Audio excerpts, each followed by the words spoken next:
तर आज छान असं तिखट चरचरीत असं मला काहीतरी खाऊशी वाटतंय, तर मी माझ्या आजी सासूंना सांगणार आहे की माझ्यासाठी तिखट काहीतरी बनवा म्हणून. तर चला मग मी तुम्हाला दाखवते त्यांना आणि त्यांना विचारते माझ्यासाठी काही तिखट तुम्ही बनवणार आहेत का नाही. मग आपण बघूयात ते माझ्यासाठी बनवतात की नाही बनवतात. आजी माझ्यासाठी काहीतरी तिखट बनवा ना, छान तिखट चरचरीत खाऊशी वाटतंय काहीतरी. मिरचीचे लाडू बनवू का? मिरचीचे लाडू? मिरचीचे लाडू कसे बनवणार? तुम्ही खाणार का मिरचीचे लाडू? मला तिखट नाही खात. मग माझ्यासाठी बनवा काहीतरी. काय बनवू? तुम्ही सांगा तुम्ही काय बनवणार आहे मूग माझ्यासाठी. भाजी बनवू का? मूग भाजी हो बनवा ना मूग भजी. बनवता ना? ठीक आहे. मूग भाजीसाठी आपण यात थोडं मीठ घालायचं, त्याच्यानंतर थोडी कोथिंबीर, जिरे, मग ते बारीक वाटून घ्यायचं. त्यासाठी चटणी बनवायची थोडी.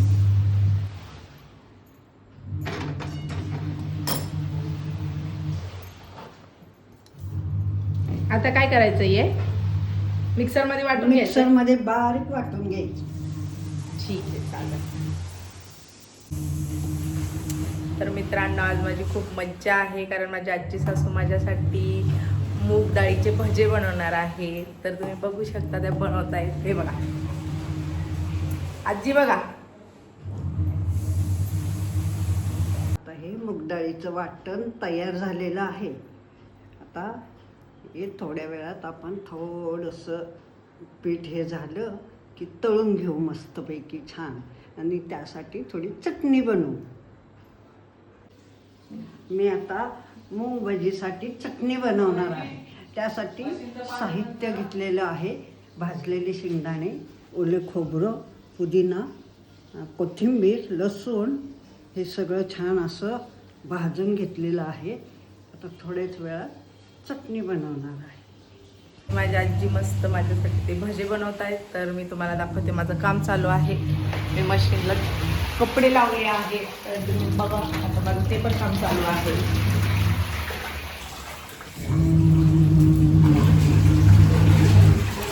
माझ्या बारक्या सासू गेल्या आहेत त्यांच्या माहेरी. तर माझ्यासाठी आता माझ्याकडे व्हिडिओ काढण्यासाठी कोणीच नाही आहे. मी एकटीच आहे घरामध्ये. मी, माझा नवरा, माझी सासू, माझी मोठी सासू, आम्हीच आहेत घरामध्ये. आणि स्वयंपाक काही जास्त बनवायचं नाही म्हणून आजींना मी म्हटलं मला तिखट काहीतरी खावडते. तर आता तर आजी बनवत आहेत मस्त मूग डाळीचे भजे. तर आपण मूग डाळीचे भजे झाल्यानंतर ते बघूयात कसे मस्त. आणि आजी तुम्हाला रेसिपी पण दाखवणार आहेत. तर तुम्हाला जर वाटलंच तर तुम्ही बनवू शकता. आणि व्लॉगिंग करणं मला इतकं काही असं जमत नाही, पण तरी मला जसं येतं तर मी ते ट्राय करते. आणि व्लॉगिंग करण्यासाठी मी ट्रायपॉड पण घेतलेला आहे, खास त्याच्यासाठीच घेतला आहे मी ट्रायपॉड. तर करते मी ट्राय. तर तुम्ही मला कॉमेंट करून नक्की सांगा की मी व्लॉगिंग कशी करते ते. तर आता भेटूयात थोड्या वेळानंतर भजी झाल्यानंतर.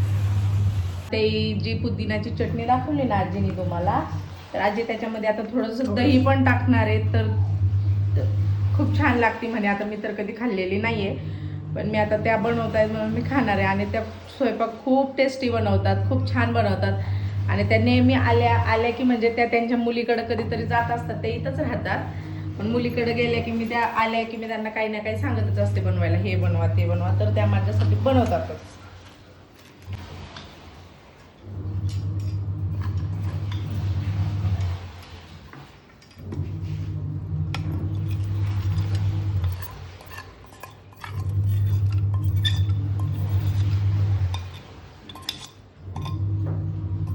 चला तर आपण आता मूग भजी करूया.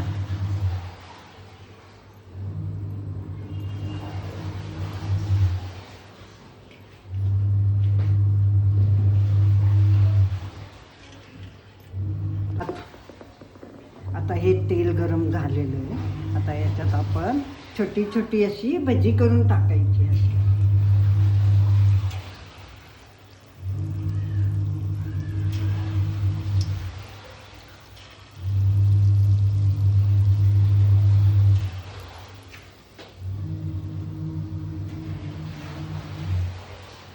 आणि आणि मी पण शेंगदाण्याची चटणी बनवते, तुम्ही बघू शकता.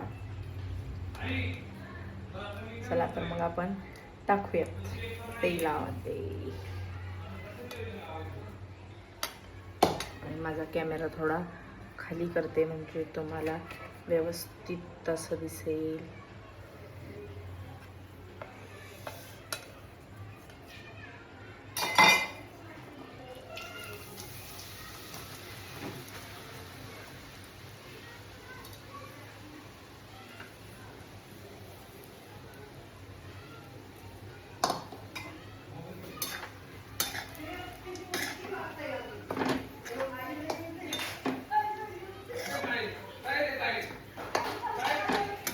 बघू शकता माझी चटणी किती मस्त झाली. शेंगदाण्याची चटणी मस्त अशी आपली शेंगदाण्याची चटणी तयार झाली आहे. आणि मी तुम्हाला मगाशी सांगितलं होतं की माझ्या आजी सासूंनी माझ्यासाठी काय मूग डाळीचे भजे केले. तर माझ्या आजी सासूंनी माझ्यासाठी मूग डाळीचे भजे बनवले होते. तर ते दिसतातच इतके छान आहेत, तर खायला पण खूप छान असतील. खूप मस्त आहेत. आता मी टेस्ट बघणार आहे आणि त्यांना पण दाखवणार आहे तुम्हाला. हे बघा खूप छान झाले. बघू शकता तुम्ही किती मस्त कुरकुरीत दिसत आहेत. असं वाटतं मी कधी खाऊ. आणि खाल्लं मी एक. चला तर आता माझ्या सासूंनी माझ्यासाठी भजे आणलेत. तर मूग भजे आणलेत ते मी सांगितलं होतं त्यांना बनवण्यासाठी. तर बघा आता या ना, दाखवा ना. हे बघा भजे खूप दिसा. कशी काय वाटली टेस्ट? खूप छान, खूप टेस्टी, म्हातारी भारी आहे. एकदा खा तर पुन्हा पुन्हा मागा.